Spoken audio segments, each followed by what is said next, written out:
Kalau di Indonesia, kalau kita punya program jaga kesehatan nasional, cukup dengan kita jaga kesehatan kita, maka kita otomatis sudah bersedekah bagi banyak orang.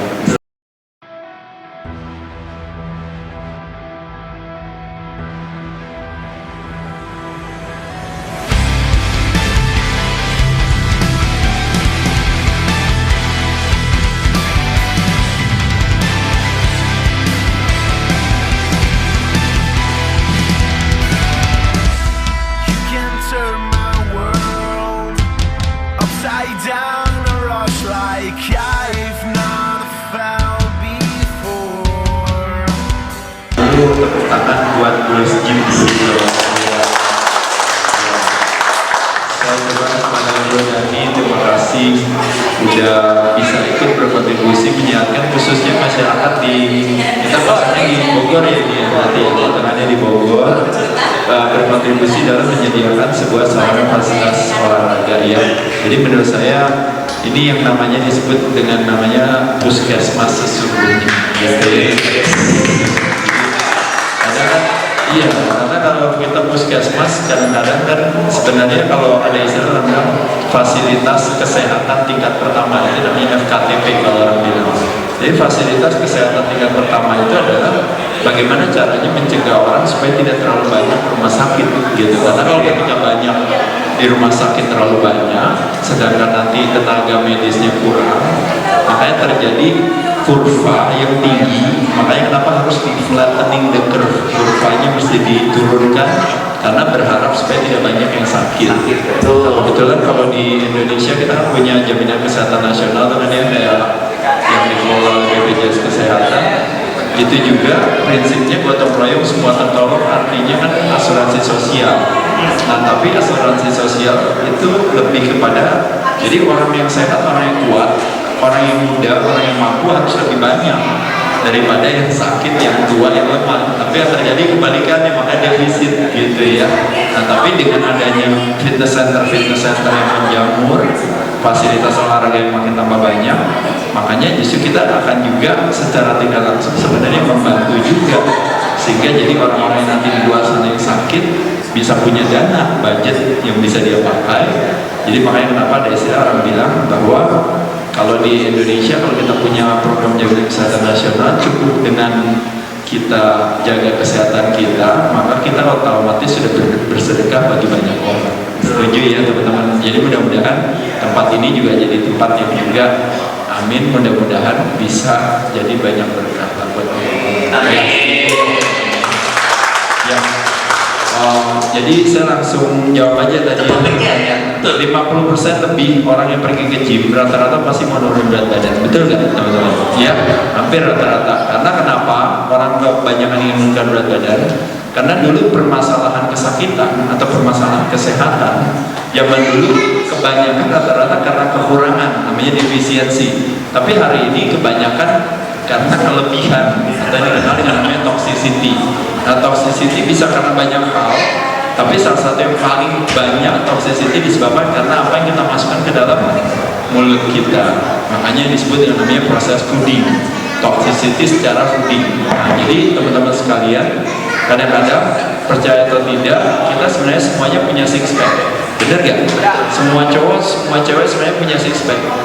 Tapi pertanyaannya adalah, loh tapi kok saya nggak punya nih, dia merasa nggak punya. Saya enggak, kita semua punya, cuma ada yang kelihatan, ada yang nggak kelihatan, gitu, betul ya.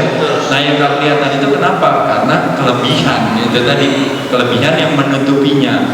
Makanya yang menutupinya itu dibuang. Nah kayak ada yang tadi ya beratnya 98 ya waktu itu ya, sekarang beratnya tinggal 71. Tepuk tangan dulu dong. Ya, dalam 6 bulan, dan sekarang pas turun juga kalau saya lihat malah badannya malah lebih fit, keker gitu ya. Jadi artinya di situ terjadi penurunan yang bagus sekali ketika ini yang saya bilang. Jadi bukan masalah turun berat atau naik berat, tapi lebih kepada memperbaiki komposisi tubuh kita. Teman-teman ingat kan yang saya sering cerita, badan kita kayak sebuah perusahaan dimiliki oleh siapa? 5 pemegang saham. Yang pertama yaitu adalah cairan yang harus diseimbangkan. Yang kedua, organ tubuh yang harus sehat. Nomor 3, tulang yang harus kuat. Nomor 4, otot yang harus kencang. Nomor 5, lemak yang harus rendah. Nah, uniknya dari 5 pemegang saham itu, pemegang saham nomor 4 otot itu ternyata berperannya sangat gede sekali dalam urusan bagaimana caranya terjadinya keseimbangan komposisi tubuh. Karena ketika otot dikencangkan, yang terangsang kekuatannya tulang.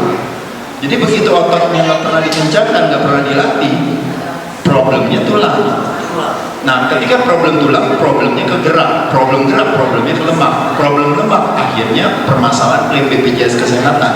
Nah, poin saya, yang saya mau sering sampaikan sama orang ini udah dari pengalaman saya lama. Saya sama Mas Dhani juga kita udah lama kenal ya. Dulu juga Mas Dhani, saya bersyukur pernah dibantu juga di Bali waktu dulu. Bali aja kan terasa, sekarang kita udah ulang tahun yang ke-10.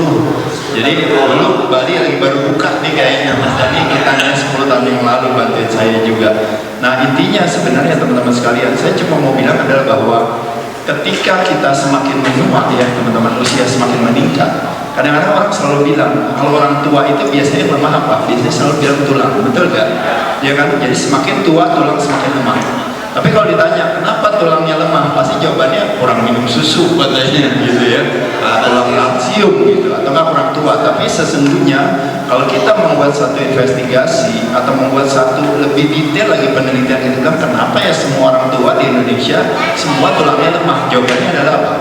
Nah, balik lagi ke pelajaran komposisi tubuh kita. Jadi kalau otot dikencangkan, yang terangsang kekuatannya tuh tulang. Berarti kalau tulangnya bisa lemah, berarti siapanya yang hilang? Ototnya. Nah, itu yang saya tadi sampaikan. Apa yang membedakan saya dengan teman-teman saya yang umurnya sama 54 tahun yang lain? Apa bedanya?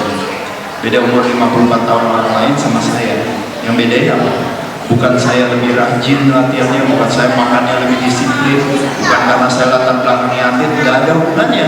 Cuma lebih satu aja permasalahan yang membedakan saya dengan teman-teman saya yang umur 54 tahun lainnya, yaitu adalah yang membedakan adalah mereka sejak umur 30 tahun ototnya turun. Saya ototnya nggak turun-turun karena latihan terus tiap hari.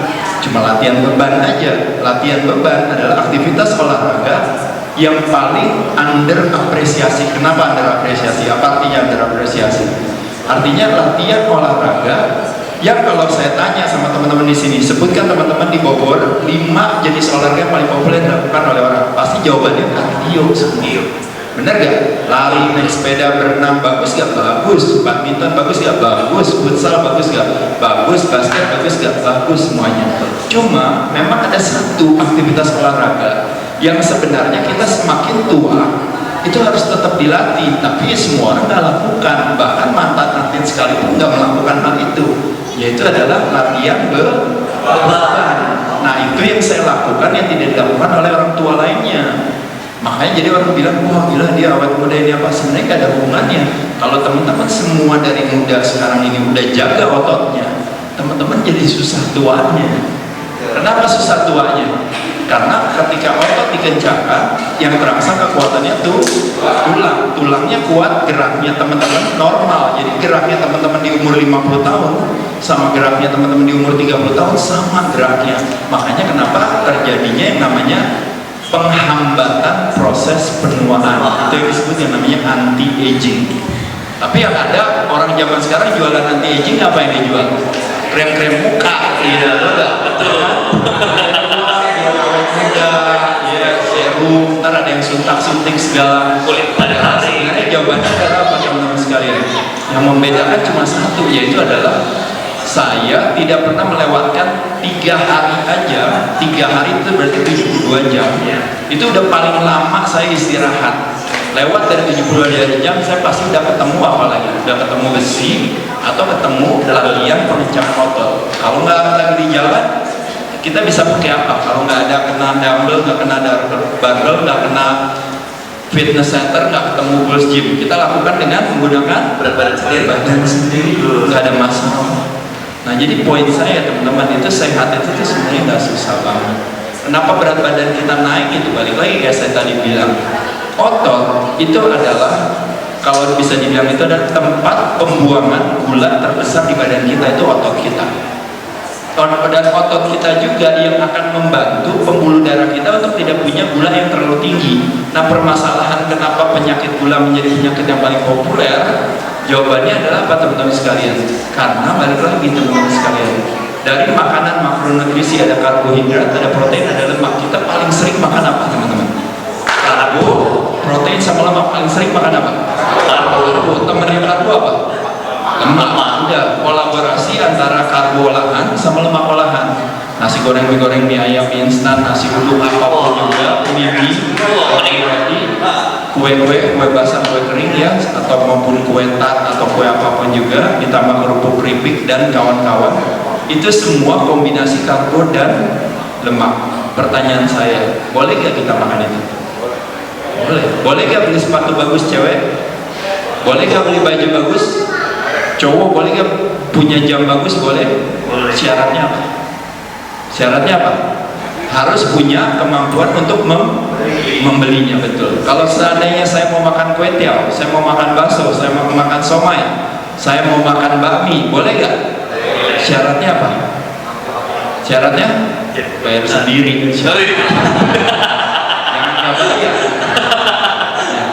Dari tahun 1984 sampai sekarang. Dari zaman dulu saya latihan, orang-orang bilang, ih gila, ngapain ngangkat-ngangkat, bahaya, nanti kamu ini, nanti kamu itu. Pokoknya semua ngomongnya begitu. Ya betul ya. Tapi semua yang ngomong sekarang, kalau nggak diabetes, kalau nggak serangan jantung, kalau nggak udah meninggal.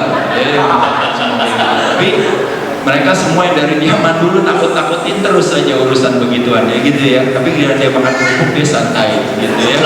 Giliran saya ngangkat-ngangkat dibilang takut ini takut itu dan sebagainya. Nah, poin saya cuma mau bilang sama teman-teman sekalian, ini cara yang paling gampang biar teman-teman tahu kenapa makanya cewek latihan otot malah jadi lebih langsing, cowok latihan otot malah jadi lebih atletis. Kenapa? Karena jawabannya sederhana. Saya yang gampang aja. Di sini paling populer kita makan apa? Makan nasi, makan mie, makan roti, makan lontong, makan kue, bener ya? Kalau saya masukin roti ke dalam mulut saya, dirubah menjadi apa di dalam tubuh kita? Gula, betul. Gula masuk ke dalam darah, namanya glukosa. Begitu masuk ke dalam darah, pertanyaan saya, darah kita, gula darahnya naik apa turun? Naik. Begitu gula darahnya naik, badan kita punya kecerdasan sendiri. Badannya bilang gini, gula nggak boleh naik tinggi. Kalau gula naik tinggi itu bahaya terhadap syaraf di dalam tubuh kita. Jadi itu toksik, itu artinya racun. Gula nggak boleh tinggi di pembuluh darah kita. Makanya badan selalu menurunkan gula darah kita supaya normal. Normalnya berapa? 90 sampai 100 mg per desiliter darah. Bolehlah sampai 110, bener ya? Kira-kira di sekitar segitu aja, 90 sampai maksimal 120 lah. Di sekitar segitu aja boleh. Nah, jadi setiap kali kita makan mie instan, kita makan kue, makan kerupuk, makan roti, begitu kita naik gula darahnya, otomatis sama badan harus diturunin. Jadi diambil kelebihan gulanya, diturunin. Pertanyaan saya, siapa yang mengambil kelebihan gula itu? Siapa yang mengambil? Siapa sih Gojeknya yang datang di bawah, itu gula udah banyak, ambil gitu ya, itu gula udah banyak, ambil. Siapa sih Gojeknya yang ambil? Gojeknya datang dari satu pabrik yang disebut dengan namanya pankreas. Pankreas kita mengirim si Gojek itu, siapa nama Gojek ini? Melalui beta selnya yang disebut yang namanya hormon insulin. Nah, insulin itulah si Gojek yang ngambil kelebihan gula tadi. Makanya kenapa orang makan karbo produksi insulin, makan karbo produksi insulin. Makanya kenapa permasalahan klaim BPJS kesehatan, karena apa? Karena produksi insulinnya kebanyakan, sel di dalam tubuh kita udah menolak karena muak, dia datang lagi. Makanya resistensi insulin, jadi penolakan terhadap insulin, terhadap si Gojek untuk ngambil barang itu, sehingga jadi akhirnya, makanya kenapa teman-teman jadi akhirnya jadi gemuk, akhirnya jadi sakit jantung. Nah, poin saya cuma mau bilang cara kerjanya adalah sebagai berikut. Gojek ngambil kelebihan gula. Kelebihan gula itu ditaruh di mana, teman-teman? Tempat penyimpanan gula di badan kita. Itu molekulnya disebut dengan namanya glikogen. Nah, glikogen itu ada di dua tempat. Satu di liver, di hati kita. Satu lagi di mana? Di otot kita. Liver kita terbatas, cuma bisa 100 kilokalori. Otot kita sebenarnya terbatas juga, tapi tergantung daripada siapa. Perilaku anak-anaknya senang latihan otot atau enggak. Ketika dia rajin latihan otot, pertanyaan saya, tempat penampungannya lebih gede apa lebih kecil? Lebih luas apa lebih sempit? Tapi ketika dia nggak pernah latihan beban, tempat penampungannya lebih luas apa lebih sempit? Lebih besar apa lebih kecil? Nah, ketika kecil, kan gula datang terus. Habis itu tempatnya bilang, maaf mbaknya ini nggak pernah latihan beban. Begitu gulanya datang, dia bilang, maaf mbaknya nggak pernah latihan beban. Jadi gimana dong kata si Gojek itu, kata si insulin itu yang udah bawa gula, dia mau taruh di situ. Jadi gimana dong Pak, nggak bisa ditaruh di sini? Udah itu dia bilang apa? Ya udah solusinya taruh aja di toko sebelah. Dia bilang taruh aja di toko sebelah. Di mana? Di sana. Wah nanti di sana nggak diterima lagi. Dia bilang jangan khawatir, di sana pasti diterima. Di mana di sana? Yaitu adalah sel lemak, makanya kenapa perutnya tambah gede. Paham nggak teman-teman sekalian? Jadi makanya kenapa sekarang saya tanya, nasi mengandung lemak nggak? Enggak. Gula pasir mengandung lemak nggak? Enggak. Nasi nggak mengandung lemak, gula pasir nggak mengandung lemak, tepung terigu mengandung lemak nggak? Nggak mengandung lemak juga. Pertanyaannya, kenapa kita bisa makan roti, makan nasi, makan tepung terigu, kenapa jadi lemak? Jawabannya apa? Bukan dia yang berlemak, tapi karena apa?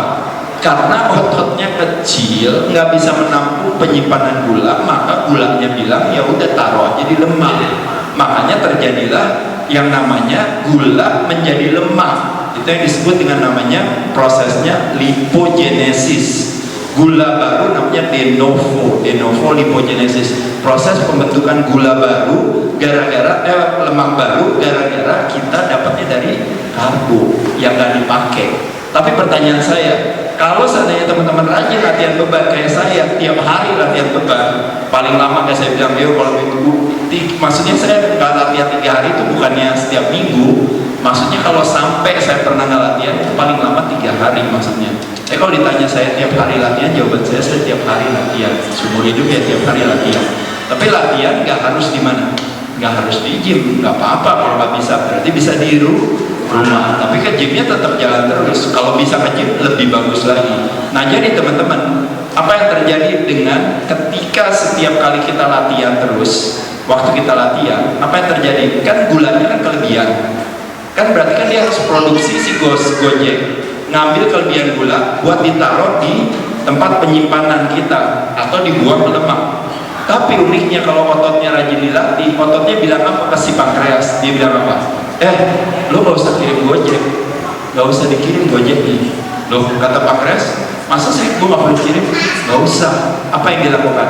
Biar saya saja yang akan mengambil gulanya. Jadi otot justru dia akan menarik gula. Makanya permasalahan di diabetes tipe 2, permasalahan klaim BPJS kesehatan yang berhubungan dengan jantung dan pembuluh darah itu disebabkan resistensi insulin. Sel tidak sensitif lagi terhadap insulin, tapi gara-gara rajin latihan beban kita meningkatkan sensitivitas insulin.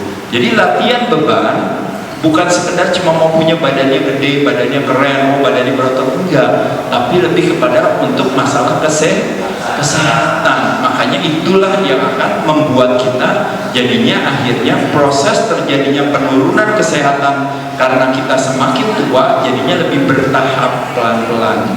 Itu yang disebut dengan namanya aging gracefully. Artinya apa? Menua dengan normal. Tapi yang terjadi hari ini kita menua dengan drastis, cepat.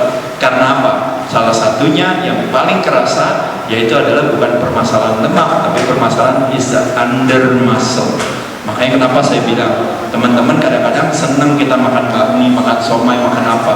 Saya percaya jawabannya kalau teman-teman tiap hari latihan beban, itu masalah itu sebenarnya nggak signifikan. Tapi begitu teman-teman nggak latihan beban, teman-teman mau pilih makanan, ngatur makanan, ngitung kalori atau apa, tapi malah nggak latihan beban, nggak ada gunanya juga. Terakhirnya cuma ngirit-ngirit aja di makanannya, berharap supaya ceritanya gulanya jadi nggak naik, kan gitu kan? Nah makanya kenapa kayak alasan saya ada 5 step. Nah saya langsung jawab 5 step yang bisa dilakukan teman-teman untuk turun berat badan yang paling semua orang paling gampang bisa lakukan. Nomor 1, kenapa saya selalu proposal saya adalah puasa. Ntar saya jelasin.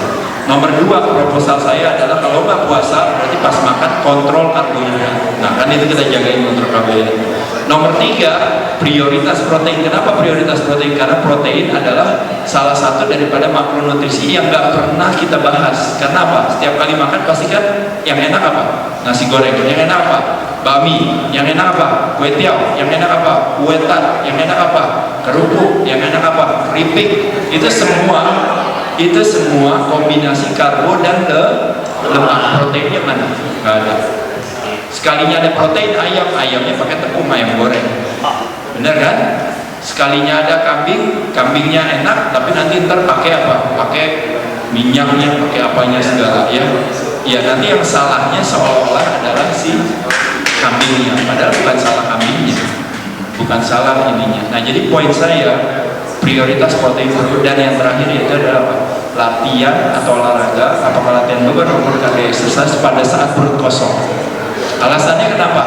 Alasannya karena dengan perut kosong, kalau kita dipaksa harus latihan, badan berada di dalam yang namanya survival mode. Jadi dia merasa, oh gila, kita dipaksa harus kerja terus nih, padahal kita kan dikasih makan, terus gimana dong? Oh ya udah deh, mana yang jelek di badan kita pakai aja buat kasih tenaga. Nah yang salah satu yang jelek adalah lemak.